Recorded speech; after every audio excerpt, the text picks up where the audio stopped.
Nigerian armed forces are being offered help from Donald Trump. So difficult are they finding it to protect their own people from ISIS and its chapter there, Boko Haram. So the Nigerian military can be spared to go and attack their neighbor, but they can't keep peace and stop ISIS in their own country. What kind of president is that? Well, it's a good question. I mean, Tinubu has very long-standing ties in the United States. Max Blumenthal and David Hundeyin, who's the latter is a Nigerian journalist, very famous, did a brilliant piece on Tinubu in the Gray Zone. Everyone should read it, about Tinubu's ties to cocaine trafficking networks in Chicago in his earlier years. So this is the type of guy that we're dealing with, in bed with the CIA, in bed with all these drug narco trafficking units. But of course, the West backs up the real narco terrorists like Tinubu, who, as you point out, are ignoring, I would say, the assault on their sovereignty by Western-backed terrorists like Boko Haram. Also now, JNIM, another terrorist organization linked with al-Qaeda, has also entered into Nigeria. They have been causing a lot of chaos in Mali, Burkina Faso, and Niger the past few years. And what is the goal here? Well, the goal is to try and take as many of the resource-rich regions in these countries, in particular in Nigeria, and the U.S. will cry foul. They'll say that Christians are being genocided, even though Christians and Muslims are being killed in both very high rates. Actually, far more Muslims are being killed than Christians in Nigeria.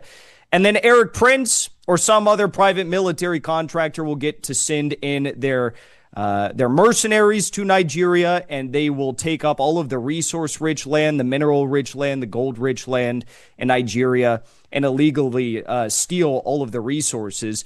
As for the question of why can't he do anything about this threat in his own country in Nigeria, but he launches all these airstrikes or these planes in Benin the moment there's a coup, there's a simple answer for that.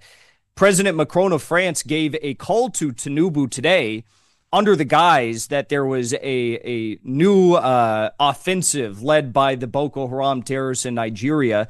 He made an emergency call, and apparently it wasn't about Boko Haram, because if it was, I'd imagine those fighter jets would have been used to do targeted airstrikes, hopefully on the terrorists, but instead they were used to go into violate the sovereign airspace of Benin and presumably strike the coup leaders. Now, as you mentioned, Narco Rubio and his administration are again steaming towards Venezuela. The Dwight D. Eisenhower aircraft carrier has withdrawn from port in the last few hours and begun steaming towards the Caribbean. The shills of Narco Rubio are trumpeting that it's on, that Operation Southern Spear against Venezuela is on. Is that your take, and what's likely to happen next? Well, I'll just say it's incredible. Lara Logan, who is a Trump insider, very close with all the Trump administration bigwigs, is, as you just said, tweeting out that Operation Southern Spear is on. This is the U.S. Illegal war that they've been drumming up for months now, or 7-8 weeks now at least.